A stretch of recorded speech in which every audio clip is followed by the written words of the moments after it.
What's going on, y'all? Welcome back to another episode of The Jump. A reaction to the January 15th games, even though, or actually, I guess January 14th games, but it's now January 15th. It is currently 1:41 on the East Coast. But I wanted to wait until these late night games were over because there were some of these that were really, really good. Didn't know if Washington was going to make a late push at Michigan. Didn't know if Duke was not going to be able to. They ended up pulling away late, so it looked like a blowout kind of. But then BYU was in a great game with TCU. So there was a lot of great games, and I didn't want to jump on, miss these great actions. So it was an awesome day. Awesome day of hoops. I'll probably just go ahead and put the January 15th date up here in the right corner somewhere. And I'll just say January 15th because it is well past January 14th. But welcome in. A lot of games to talk about, but it was an awesome night. And in these days where it's just a Wednesday in the sport, bring us 3 legitimate buzzer beaters. Not the 1 second left on the clock and then they try to throw something in and just something crazy or it's tipped or whatever and then it ends. These were, as the buzzer sounds, buzzer beaters. We had one, we had Boopy Miller, who had the best one of the night. His was from well past half court. He finished with 24 points, 6 assists. He's been an absolute player for them, and he's the reason that they're 13-4. There's been some inconsistency without throughout the rest of the lineup and everything, but he is the reason that they're in the spot that they are. He's extremely shifty, very, very hard to guard. Nobody in the country can guard him, and the only guy that I think was more locked in than him tonight was the pyrotechnics guy, because as soon as the buzzer beater went in, he had the fire lighting up right behind the goal. So similar to what the warm-ups and everything looked like, that's what it was like. And these guys run on the floor and everything, and it was absolutely awesome. And it was just one of those, this is what makes college basketball so awesome. And they win 77-76 in that one.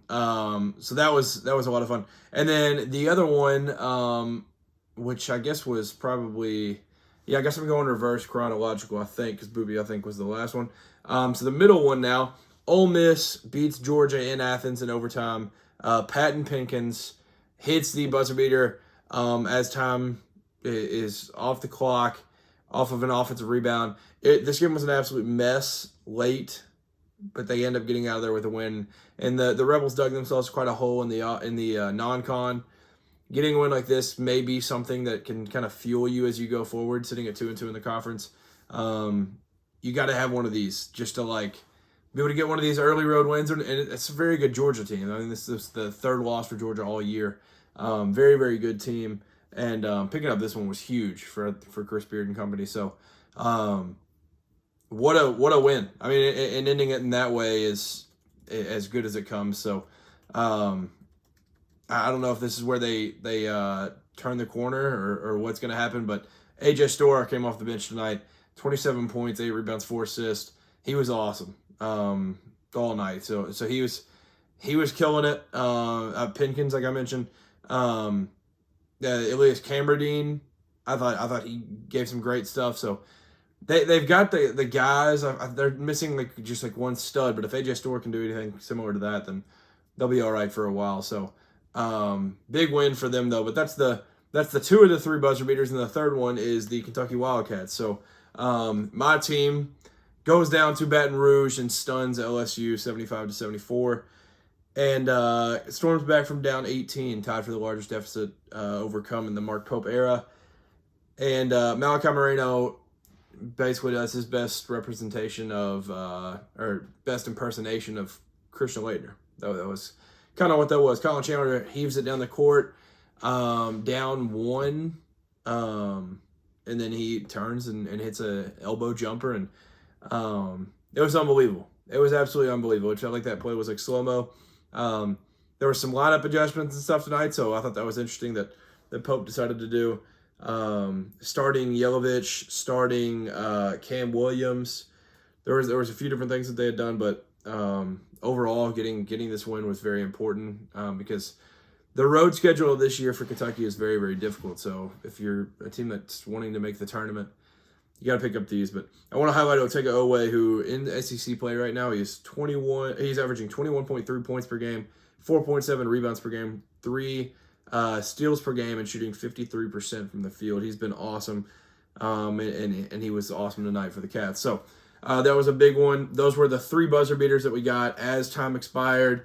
None of the fake buzzer beater stuff, like genuinely game ending, all the stuff, win or lose, right there. It was good stuff overall. So Texas takes down Vanderbilt. Vanderbilt now has a loss, so now we're down to 3 undefeated teams. Arizona, Nebraska, and Miami, Ohio are the ones that are left. But the 11-6 Texas Longhorns now won back-to-back at Alabama, and then they won one tonight against Vanderbilt at home. And it was really just like taking something that you have that's pretty good and dominating with it. They have 42 rebounds compared to Vanderbilt's 24. Their front court brought it tonight, and Vanderbilt, you can't say their front court didn't bring it because they don't really have a front court. That's been the one problem all year. They've kind of makeshift done stuff all year, and that's a credit to Mark Byington. He's absolutely crushed it all year in game planning and everything. But Duke Miles played well. I feel like a lot of the core just kind of left it. I mean, Tyler Nickel hit a big shot late right before half to cut it to like 5, where it felt like Texas was just running away with it. Tyler Tanner had 17, but there just wasn't enough outside of that. And I mean, their leading rebounder was McLaughlin with 7, but outside of that, the highest was 3. That's just not going to cut it. And that's kind of the worry to me, is like the front court getting exposed. And I'm afraid that we've now seen their first loss. We might see a second one in a week because they play Florida on Saturday at home. And if you're talking front court, there's not many in the country that you're going to see that are better than the one that's coming from Gainesville. So that's scary. 80-64 loss tonight for their first loss of the year. It's nothing to hang your head over. Texas is a good team. I think that's a tournament team. And Vokatitis, he's spectacular. He's just an absolute ball player. He can switch. You would see that a lot tonight. He would switch on to really anybody. But he's also just such a great offensive player. Plays well around the rim and all that. So he was awesome. Tremont Mark hit some really, really, really big shots. I want to say he had 14, 15, 16, something like that in the second half. Some clutch stuff. Dalen Swain, I thought, was awesome tonight. They just, I mean, everybody brought it. They go. I mean, tonight was essentially 6 deep. I had noticed they kind of kept the core on the court, but that's all that they needed really to be able to get this big time win over Vanderbilt and get back to 500 in SEC play. So big win for Texas. Stanford takes down North Carolina. Big time win for Kyle Smith and company. So this game was kind of back and forth the entire time, and man, the Stanford Cardinal ended the game on a 11-3 run. Now this game, kind of as it was happening, I was like, man, maybe this is like, I remember when Penn State had gone to USC the first year of football. So like last fall, the first time that the football schedule had seen the shift of where the Big Ten added these California schools and stuff, and now the ACC is adding these California schools and stuff. Like when these teams go on the road all across the country, it is very, very difficult. I know Mick Cronin's cried about it, and people are tired of him talking about it, but it's a true thing. Like, I mean, if you like, obviously, like Duke won tonight, Michigan won tonight, they all went over there and stuff. Those are some of the best teams in the entire country. I've spoke my feelings about North Carolina. I think they're they're a really, really good team. I don't think they're what their ranking has indicated for a lot of the year. But they got exposed on the road, and it's a very, very tough thing to do. Go a couple time zones over and play a ball game just to be able to, like, I mean, it's hard as a college student, I would imagine. So it was something in football a couple years ago. I think it still probably exists a little bit, but going from North Carolina to Palo Alto is going to be very, very difficult on a Wednesday night. But I'll tell you who it wasn't difficult for. The star-studded front court for the Tar Heels. Caleb Wilson, 26 points. Henry Visar, 26 points. 9 rebounds for Wilson, 6 rebounds for Visar. They were just awesome. They were awesome all night. And they just kind of brought it. They brought all the goods with them, but their guards did not. So opposite of Vanderbilt, where they don't have bigs. North Carolina has bigs, but it's really just the Seth Trimble show because Kyan Evans and Derek Dixon combined for 3 points tonight. They also combined for 1 turnover to 2 assists or 3 assists total. That's just not going to cut it. It's got to be one of those step up for this team to be able to get to where they're wanting to get to. And we haven't seen that really. It's kind of Seth Trimble and nobody else really brings anything. It's just all of their wings and bigs and stuff that end up providing anything. So it's scary for North Carolina because it's like you're going to lose a lot of games because of that. They've just got to at least show up. And they did not because Kyan Evans played 28 minutes. Derek Dixon played 11, and you're getting nothing out of those guys in that amount of time. So very scary. But on the other side of things, Ibuka Okorie, I mean, I've talked about him before, saying he does not get enough clicks, doesn't get enough attention, doesn't get enough respect. I think he's going to start getting it because it's like you'd have to be blind or an absolute hater to not give the man his respect. Now, 36 points, 12 for 20, 3 for 5 from 3, 9 for 11 from the line, 3 rebounds, 9 assists, 2 steals, and only 1 foul while playing 36 minutes. This kid is lightning quick. He's got a great handle. He's got a shot on him. He's unguardable. It's unbelievable. He is one of the best players in the country, and he kind of gets overlooked because of this freshman class being so good. But he's right there in the flesh, and obviously he wasn't. I don't even know what he was like ranked out of high school, but obviously he wasn't one of those top rated guys coming out. He was from Brewster Academy, so he's a 4-star, but Northeast guy, and so I mean those Northeast kids they can just play, and I mean kind of. No, I think he went to Stepanek. I think is where R.J. Davis went, but nonetheless. I was about to say I think Ibuka went to the same high school as R.J. Davis, but I don't think that's the case. This is Brewster's where I think Terrence Clark went. A few other guys have gone, but he goes out there to Stanford and he's an absolute baller right away. And obviously, like I said, he's going under the radar, but I think it's kind of the going under the radar is kind of ending now because he's just a special player, and I think they're now 10-0 when he scores 20 plus, and they're sitting at 14-4 overall, 3-2 in ACC play. So it's great stuff that we're seeing from him, and yeah, he's just a blast to watch. Illinois, big road win. This team right here is one of the sneakiest teams in the entire country to me. They're sitting at 13. I feel like people wrote them off early. Look who's sitting at 5-1 in the Big Ten. They go to Northwestern and get a big time win. Like it's never easy to just mail in wins there. It's not easy. So between Kylan Boswell and a few others being able to handle Nick Martinelli, they go out there. Keaton Wagler 22 points. Kylan Boswell still did his thing, 13 points, 4 rebounds, 6 assists, 2 steals, just doing what he does. And he can play with the ball, play off the ball. He'll backdoor. Dive on the ball, like he'll whatever is needed, but you can tell this team is kind of like Boswell Wagler, like that duo. They're gonna do their thing, and Tomislav Ivicic, it feels like he's starting to get his groove again, which is very very scary because once he figures it out a little bit, and you add those depth pieces and everything, it's gonna be a lot of fun to see what this Illinois team can end up doing. Texas Tech beats Utah 88-74. This game was just like, hey, let's have our 2 guys just pop off and do their thing to the fullest. Because JT Toppin had 31 points, 13 rebounds, 7 assists, 1 steal, 5 blocks.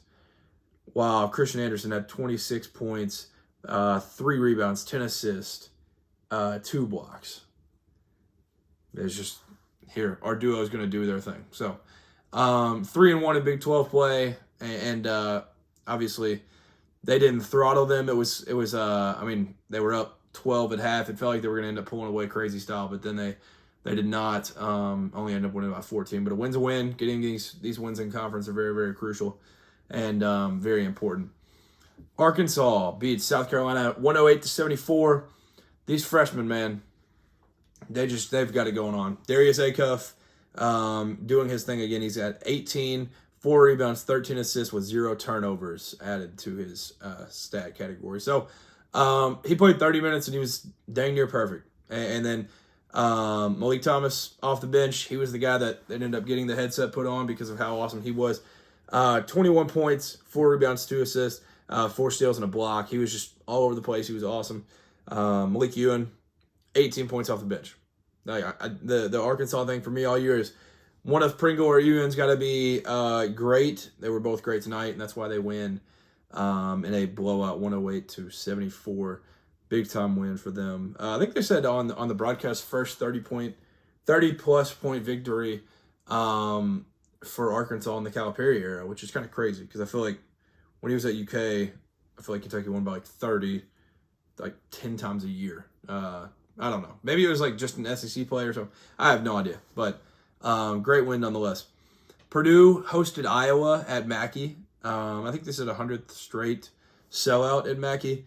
But again, it was very scary early. Down at half, 34-31, and then it was the Braden Smith show in the second half. I think he had 0 at half. Ended up finishing with 16 points. He had 8 assists, and he just completely took over the game. It was like if they weren't going to step up or something, he would end up like blowing by, getting to the rim, getting a lay.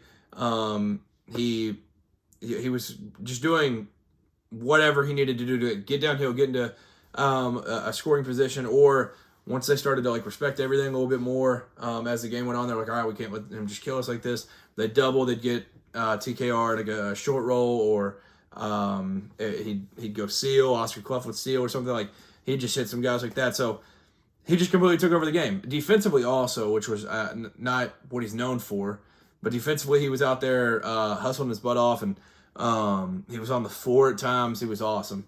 And they get a big time win, 16-1 now.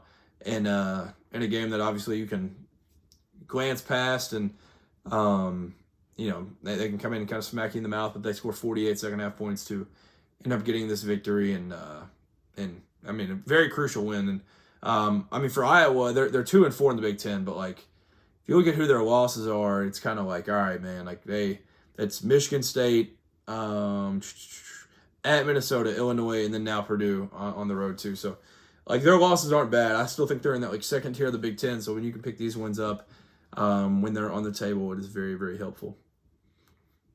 Arizona beat Arizona State in a game that Arizona State literally just would not go away. Like there was a Mo Odom like 4-point play, or I don't even remember if he hit the free throw or not, but like he's getting fouled on threes late, and what's his face? Musin, I think was how it was pronounced. He like hit 4 threes in the second half. They just would not go away. But Arizona, they have the best closer in the sport right now, Jaden Bradley. He's handling it down towards the stretch there.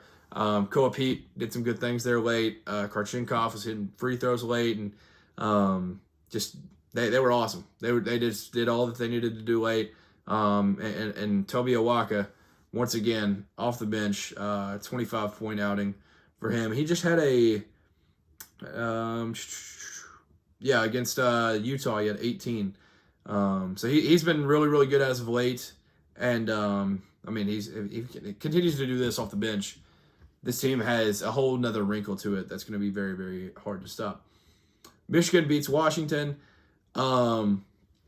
This one doesn't quite fit the description of me saying like it's hard to go play over there, but I think the one thing that might back it up is like they both just couldn't hit water if they fell out of a boat early. They just, both of them could not score at all. They were missing everything, super inefficient, all this stuff. But Michigan's length overwhelmed them, and I mean they got Steinbach in foul trouble, so he had to miss crucial parts of the game late, and obviously Washington's been riddled with injuries and stuff throughout the year. So like, trying to get to this point to where like they can, figure it out and win these games is been pretty difficult.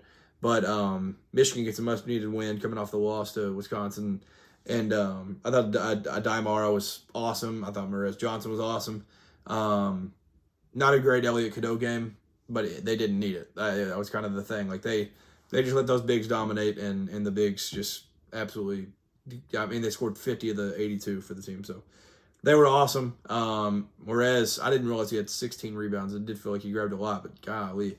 So he was a lot of fun too. Mara had 3 block shots, but he also has those, whatever you want to call them, where it's just like shots kind of altered, I guess, at the rim. Like people won't go up, they'll throw up something terrible. He distracts everything once they're around the rim. So that was good stuff there. Duke goes beat Cal. Cam Boozer 21-13. They just pulled away late, and Slim was a part of the reason. He hit a couple threes there late. I thought Himenia was good in the second half as they pulled away. I thought he had some good stuff there. But yeah, this was a very, very Duke game where they just kind of played with their food for a little bit.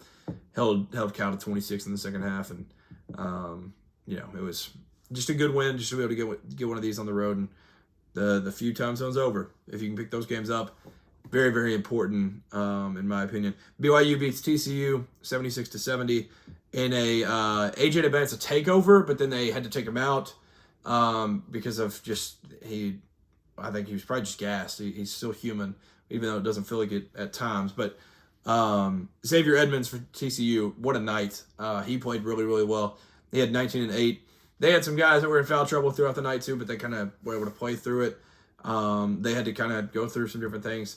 Jaden Pierre ended up fouling out late, but I thought he was still good while he was out there. He obviously didn't have he didn't fill it up on the stat sheets or anything, but I thought he still did some good things. But AJ Advance, 25 points, 6 rebounds, but he had his own little stretch there. And he was even missing a couple, but it was still a complete takeover.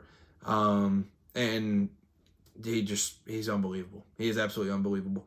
Kebakeda, I thought did some good things, being kind of dominant down low, limiting them on the boards. They out-rebounded them by 15, and I think Kebakeda was a big part of that. Kennard Davis did a lot of good things. I think his only points were on a putback late, but he had just kind of played his role to perfection. And obviously there's going to be some games where he's going to fill it up from the three-point line, do all these different things, but some games that's just not his role, and he's not going to force shots or anything. So he was able to kind of play off ball and just do his thing tonight. So good stuff from him, and one of the better defenders on the team too. So getting 3 steals was key. Richie Saunders, Rob Wright, the big trio with AJ, Richie, and Rob, they all played really, really well tonight. So they pick up a very big win, 76-70. Being able to get these, and now they're sitting at 16-1. I think they've won 13 straight.